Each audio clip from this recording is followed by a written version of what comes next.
وادەی ناردنی لیستی موچە و ناردنی پارە لە بەغداوە ئاشکرا دەکرێت و بەشێکی موچەخۆرانیش 4 موچە بەسەریەکەوە وەردەگرێت.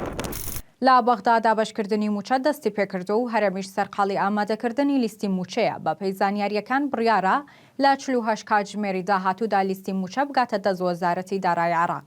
بە پێی قسەی سەرچاوێک لە وەزارەتی دارایی هەرێم لیستی موچە ئەم مانگە کەمترین گرفتی هەیە. ئەو سەرچاوەیە با تیواری وتووە تا ناوەڕاستی ئەم هەفتەیە لیستی موچە دەگاتە بەغدا و ڕادەستکردنی داهاتی ناوخۆش بە بەغدا لە قۆناغی کۆتاییدایە و بەم زوانە نزیکەی 50 میلیارد دینار دەخرێتە سەر هەژماری بانکی وەزارەتی دارایی عێراق. هەرێم چاوەڕوان دەکات تا هەفتەی داهاتوو بڕیاری ناردنی موچە لە بەغداوە بدرێت. نوێنەری حکوومەتی هەرێمیش لە بەغدا دەڵێت بەغدا هەموو مانگێک لە دوای 25 مانگەوە موچەی هەرێم تەمویل دەکات. وتیشی تا ئەو وادەیە عێراق سەرقاڵی دابەشکردنی موچەی خۆیەتی لە دوای ئەوەش موچەی فەرمانبەرانی هەرێم ڕەوانە دەکرێت. بە پێی قسەی بەرپرسانی هەرێم بێت هەموو مانگێک لە نێوان 25 بۆ 1 مانگ موچەی هەرێم بە 1 گوژما ڕەوانە دەکرێت.